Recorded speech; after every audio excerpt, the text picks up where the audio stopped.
Continue with the gastric peptic ulcers. हम देख रहे थे डूडेन पेप्टिक अल्सर डिजीज़ को, और पेप्टिक अल्सर डिजीज़ जो है वो बेसिकली पेप्टिक अल्सर्स कहीं पे भी बन सकते हैं। मेनली डूडेनम में होते हैं, डूडेनल अल्सर्स होते हैं। उसके अलावा गैस्ट्रिक अल्सर्स होते हैं, और उसके अलावा कहाँ कहाँ पे हो सकते हैं, गैस्ट्रोइसोफेजियल जंक्शन पे हो सकते हैं, जूजनम में भी हो सकते हैं, और मेकल डिवर्टिकुलम जो हम पढ़ेंगे आगे, एक एम्ब्रियोलॉजिकल डिफेक्ट है, उसके अंदर गैस्ट्रिक म्यूकोजा होता है, उसके अंदर भी हो सकते हैं। लेकिन हम दो मेन को पढ़ेंगे, डूडेनल और गैस्ट्रिक को।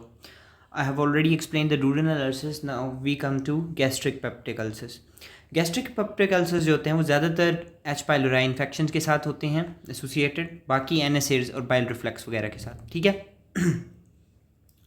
ये ज़्यादातर अलोंग द लेसर कर्वेचर होते हैं। ठीक है, वो जो डूडेनल अल्सर्स होते हैं वो फर्स्ट पार्ट ऑफ डूडेनम में होते हैं। ठीक है, उसके बाद क्या है कि एपिगैस्ट्रिक पेन जो होती है, इसका रिलेशनशिप फूड के साथ क्या है कि जब भी फूड लेंगे तो ये वर्सन होंगे, जबकि क्योंकि फूड आएगी तो ऑब्वियसली गैस्ट्रिक सिक्रीशन बढ़ेगी, तो अल्सर होगा ऑलरेडी, तो ऑलरेडी पेन ज़्यादा होगी। ठीक है, अच्छा, और अगर इसका रप्चर होगा तो कौन सी आर्टरी होगी? Left gastric artery. आप लोगों को पता है क्योंकि लेसर कर्वेचर के अगेंस्ट होती है, तो लेसर कर्वेचर के साथ यहाँ पे लेफ्ट गैस्ट्रिक आर्टरी पड़ी होती है। ठीक है, यहाँ पे हमने कहा था कि डूडेनल अल्सर के पीछे गैस्ट्रोडूडेनल आर्टरी का रप्चर होता है, और लेफ्ट गैस्ट्रिक आर्टरी क्योंकि यहाँ पे प्रेजेंट होती है, और ज़्यादातर कहाँ पे होते हैं गैस्ट्रिक अल्सर्स?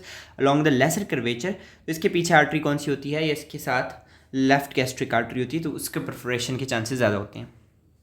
कॉम्प्लिकेशंस, अब हम ऑलरेडी डिस्कस कर रहे हैं पेप्टिक अल्सर डिजीज़, जो कि कॉम्प्लिकेशन है क्रोनिक गैस्ट्राइटिस की। लेकिन peptic ulcer disease, once chronic gastritis होता है तो उसकी वजह से पेप्टिक अल्सर डिजीज़ होती है, और पेप्टिक अल्सर डिजीज़ की फर्दर कॉम्प्लिकेशंस हो सकती हैं। क्या हो सकती हैं? जैसे कि हमने एक्सप्लेन की, गैस्ट्रोडूडेनल आर्टरी या लेफ्ट गैस्ट्रिक आर्टरी की रप्चर हो सकता है, जिसकी वजह से क्या होगा? ब्लीडिंग होगी, ब्लीडिंग होगी तो क्या होगा? अनीमिया होगा, आयरन डेफिशिएंसी होगी, और कॉफ़ी ग्राउंड वॉमिटस आएगा। ठीक है, वॉमिटिंग होगी तो कॉफ़ी ग्राउंड लाइक कलर होगा, और मलीना हो सकता है। मलीनिया और डिसेंट्री में फ़र्क होता है। डिसेंट्री क्या होता है कि स्टूल के साथ ब्लड जो आ रहा है उसका कलर फ्रेश होता है, जैसे फ्रेश ब्लड का होता है, जबकि जो मलीना होता है ये एक पॉइंट होता है कि ये अपर जीआईटी ट्रैक में कहीं पे ब्लीडिंग है, और जो ब्लड आ रहा है उसका कलर जो होता है वो टिंटेड होता है, मतलब वो ब्लूइश टू पर्पलिश कलर का होता है। ठीक है, clinical features peptic ulcer disease के वही हैं। एज ज़्यादातर ये यंग लोगों में होता है, डूडेनल अल्सर मेनली। गैस्ट्रिक अल्सर अक्सर ओल्ड लोगों में होता है, लेकिन डूडेनल अल्सर जो होता है यंग लोगों में होता है, और ये ज़्यादातर डायग्नोज बड़ा लेट होता है। उसकी रीज़न ये होती है कि पहले से एच पाइलोराई इन्फेक्शन कहीं चल रहा होता है, वो पहले एरिडिकेट नहीं होता और बाद में जाके वो कहीं डायग्नोज होता है। ठीक है, पेन जो होती है वो बहुत ज़्यादा होती है, और ये जो होती है ये कहाँ पे होती है? रात को बहुत ज़्यादा होती है। ठीक है, ओके। अदर सिम्टम्स में नोजिया, वॉमिटिंग, ब्लोटिंग, ठीक है, वही वेट लॉस वगैरह वगैरह। और पेप्टिक अल्सर डिजीज़ बहुत सारी और सिस्टेमिक डिजीज़ के साथ भी एसोसिएटेड हो सकती है, जैसे लिवर सिरोसिस के साथ हो सकती है, पल्मोनरी डिजीज़ के साथ हो सकती है, जिसमें मैंने ऑलरेडी आपको बताया कि ये सारी डिजीज़ जो होती है ना, गैस्ट्रिन की सिक्रीशन को बढ़ाती हैं, और गैस्ट्रिन की सिक्रीशन जब ज़्यादा होती है तो ऑब्वियसली पैराइटल सेल स्टिमुलेट होते हैं और वो एसिड प्रोडक्शन ज़्यादा करते हैं। ठीक है, अच्छा, अब आ जाए मॉर्फोलॉजी पे, जो हमें मेन एक्सप्लेन करनी है और बहुत इंपॉर्टेंट है। पेप्टिक अल्सर जो होते हैं वो यूजुअली सॉलिटरी होते हैं, मतलब एक एक होता है, मल्टीपल नहीं होते। दो तरह के हो सकते हैं, या 0.3 सेंटीमीटर्स के डायमीटर के होते हैं, या 0.6 सेंटीमीटर के। ज़्यादातर 0.3 सेंटीमीटर के होते हैं, वो शैलो होते हैं, मतलब वो पूरी वॉल को पेनिट्रेट नहीं करते, जैसे कि मतलब म्यूकोजा, सब म्यूकोजा तक तो ठीक है, वहाँ तक गया, लेकिन उसके आगे नहीं, मस्कुलैरिस को भी, और उसके आगे फिर मजीद सिरोजा को भी, और फिर पीछे रोड कर दें किसी आर्टरी वगैरह को। जो 0.3 सेंटीमीटर के होते हैं ये ज़्यादातर शैलो होते हैं, जबकि 0.6 सेंटीमीटर के डायमीटर के जो होंगे वो ऑब्वियसली डीपर होंगे।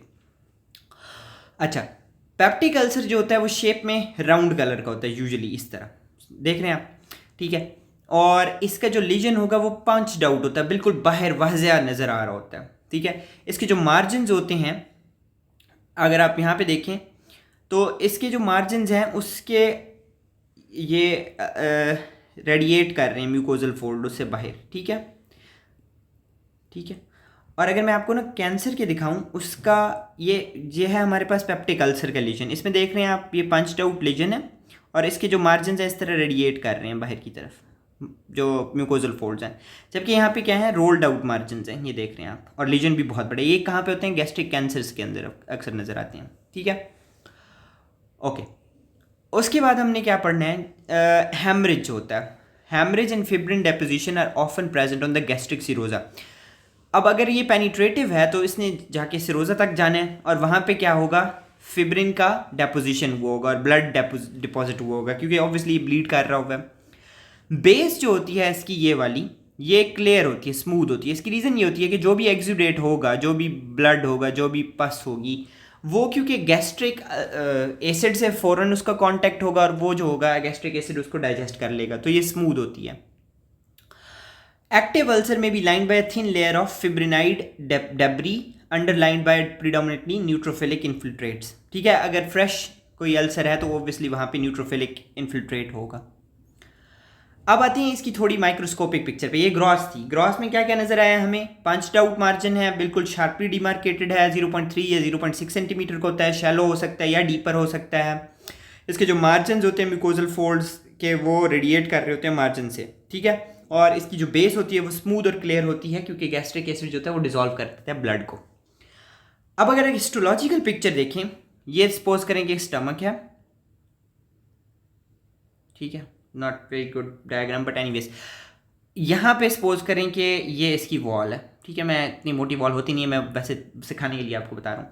यहाँ पे अल्सर हुआ है, ठीक है, तो ये पहली लेयर होगी, ये वाली, सही है। और इससे पीछे आउटवर्ड इसके जोन बने होते हैं। अब जोन्स में हमें क्या क्या नजर आता है, सबसे ऊपर वाला जो जोन होता है वो नेक्रोटिक जोन होता है, वहाँ पे नेक्रोसिस चल रही होती है। उसके नीचे क्या होता है, एक्सुडेट इकट्ठा हुआ होता है, तो एक्सुडेटिव जोन होता है, ठीक है। एक्सुडेटिव जोन के अंदर न्यूट्रोफिल्स होते हैं, ठीक है, न्यूट्रोफिल्स और इन्फिल्ट्रेट्स इकट्ठे हुए होते हैं। उसके नीचे अगर आप लोग देखें तो वहाँ पे हमारे पास क्या है, ग्रैनुलेशन टिश्यू इकट्ठा हो रहा है। ग्रैनुलेशन टिश्यू का क्या मराद है कि यहाँ पे न्यू ब्लड वेसल्स इकट्ठी हो रही हैं, ठीक है, और अर्ली स्कार बन रहा है, और इसके अंदर ल्यूकोसाइट्स प्रेजेंट होते हैं, ठीक है।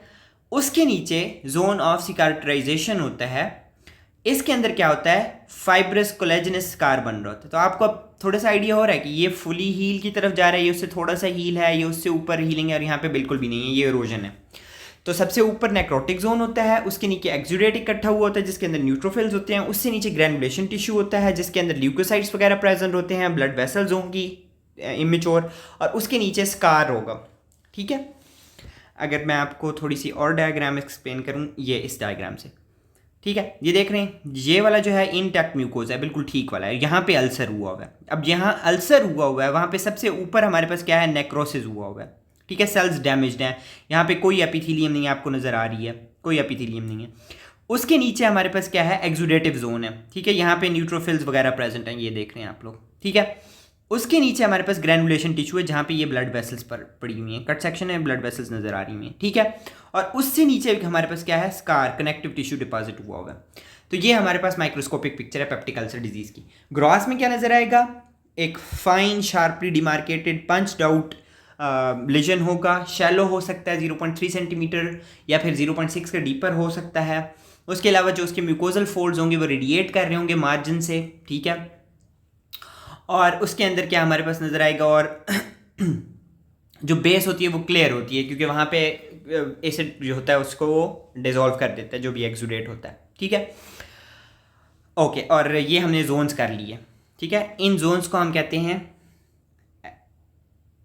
एस्केनाजी Jones, Eskenazi Jones, little difficult to pronounce, anyways. ये हमारे पास थी गैस्ट्रिक पेप्टिक अल्सर की morphology.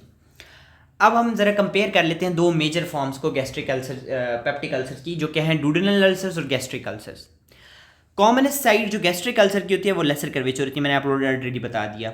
First part of duodenum, डूडेनल ulcers के अंदर इंसिडेंट गैस्ट्रिक अल्सर कम होता है, मोर कॉमन कौन सा है, पेप्टिक अल्सर, कौन सा है, डूडेनल अल्सर्स।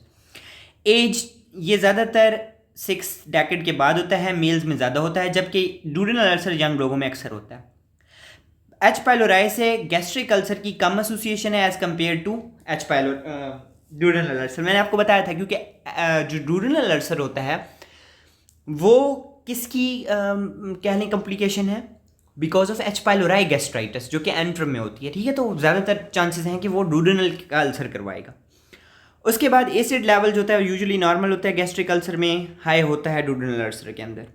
क्लिनिकल फीचर, पेन जो होती है वो relief of pain not consistent in gastric ulcer, और इसका एंटासिड लेने के बाद फ़ौरन ठीक हो जाता है। फूड के साथ मैंने आपको ऑलरेडी बता दिया, पेन होती है वो कम हो जाती है डूडेनल अल्सर की, जबकि गैस्ट्रिक अल्सर की एग्रीविएट होती है।